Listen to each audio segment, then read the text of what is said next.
الحمد لله رب العالمين وبه استعين واشهد ان لا اله الا الله وحده لا شريك له واشهد ان محمدا عبده ورسوله اما بعد.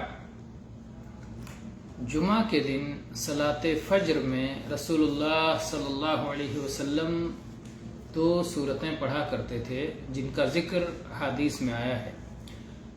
ابو ہریرہ رضی اللہ عنہ بیان کرتے ہیں کان رسول اللہ صلی اللہ علیہ وسلم یقرأ فی صلاة الفجر یوم الجمعہ الف لام میم تنزیل السجدہ وہل اتی علی الانسان. یہ متفق علیہ حدیث ہے. صحیح بخاری میں 891 نمبر پر اور صحیح مسلم میں 879 نمبر پر ہے. فرماتے ہیں کہ رسول اللہ صلی اللہ علیہ وسلم جمعہ کے دن فجر کی صلاح میں پہلی رکعت میں الف لام میم السجدہ اس سورت کی تلاوت فرماتے تھے اور دوسری رکعت میں هل اتى علی الانسان سورۃ الانسان یا سورۃ الدہر جسے کہا جاتا ہے هل اتى علی الانسان حین من الدہر لم یکن شیئا مذکورا یہ سورت کی تلاوت فرمایا کرتے تھے. تو جمعہ کے دن فجر میں ان 2 سورتوں کا تلاوت کرنا سنت ہے.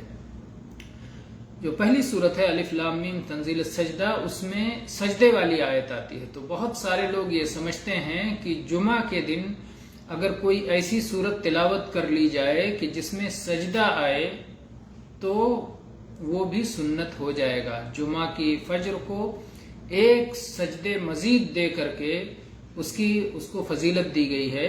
اس لیے کوئی بھی ایسی صورت تلاوت کر لی جائے یا ایسی آیات تلاوت کر لی جائیں جن میں سجدہ آتا ہے تو اس کا بدل ہو جاتا ہے. یہ بات درست نہیں ہے.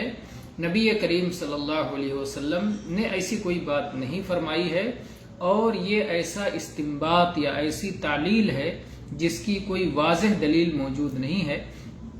اس لیے یہ استدلال اور یہ تعلیل قابل قبول نہیں ہے.